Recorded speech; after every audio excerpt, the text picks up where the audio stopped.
23 अगस्त 2023 शाम को 6:04 पर भारत का चंद्रयान-3 चांद की सतह पर लैंड करता है। इस लैंडिंग पॉइंट को शिव शक्ति पॉइंट नाम दिया गया और इसके साथ भारत चांद पर सफल लैंडिंग करने वाला दुनिया का चौथा देश बनता है। इसके साथ इसरो के ऑफिशियल यूट्यूब चैनल पर 8 मिलियन लोग चंद्रयान-3 की लैंडिंग की लाइव वीडियो देख रहे थे, जो अपने का एक तरह का वर्ल्ड रिकॉर्ड था।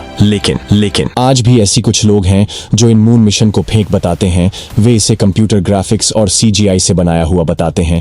यहाँ तक कि वे अमेरिका के अपोलो मिशन को भी फेक बताते हैं। उनके हिसाब से ऐसी कोई लैंडिंग मून पर नहीं हुई है। ऐसा ये लोग इसलिए कहते हैं क्योंकि इन मिशन के द्वारा जो एक्चुअल तस्वीर ली गई है, इन तस्वीरों को दिखाकर कहते हैं इनमें तारे क्यों नहीं दिख रहे, जबकि हम तो पृथ्वी से तारों को आसानी से देख सकते हैं। और तो और चांद पर कोई वायुमंडल नहीं है, तो तारे और भी क्लियर दिखना चाहिए, पर यहाँ तो तारे ही नहीं दिख रहे हैं। पहले तो इसे एक एनिमेशन से समझते हैं। मान लीजिए कि यह एक स्पेस और ये है वे तारे जो काफी दूरी पर स्थित है और यहाँ हम खड़े हैं।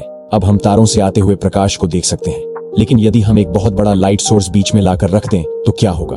जैसे कि एक सूरज हम लाकर यहाँ पर रख दें तो होगा क्या? तारों से आने वाली जो धीमी और कम लाइट वह इस बड़े से लाइट सोर्स के सामने दिखाई नहीं देंगे, एक तरह से गायब हो जाएगी, जिसकी वजह से अब हमें तारे नहीं दिखाई देंगे। और ऐसे ही ठीक पृथ्वी पर दिन के समय सूरज की इतनी तेज रोशनी होती है कि तारों से आने वाली लाइट इसके सामने ना के बराबर हो जाता है। और पृथ्वी पर मौजूद वातावरण की वजह से सूरज से आने वाली लाइट चारों तरफ आसमान में फैल जाती है, जिससे आसमान नीला दिखाई देने लगता है। और इस तेज लाइट की वजह से तारों से आने वाली धीमी लाइट दिखाई नहीं देती और हमें तारे दिखाई नहीं देते। वही रात के समय वायुमंडल की वजह से जो तारों से आने वाली लाइट स्कैटरिंग यानी कि फैल जाती है, जिसकी वजह से तारे टिमटिमाते हुए दिखाई देते हैं। अब यही सेम प्रक्रिया चांद पर होती है, लेकिन चांद पर दो मेन प्रॉब्लम है। पहला, चांद पर कोई वातावरण नहीं है, और दूसरा, चांद की मिट्टी सन से आने वाली लाइट को रिफ्लेक्ट कर देती है। तो होता क्या है? चांद पर एक दिन पृथ्वी के 14 दिनों के बराबर होता है और चांद पर एक रात पृथ्वी के आने वाले 14 दिनों के बराबर होता है, जिसे एक लूनर डे कहा जाता है।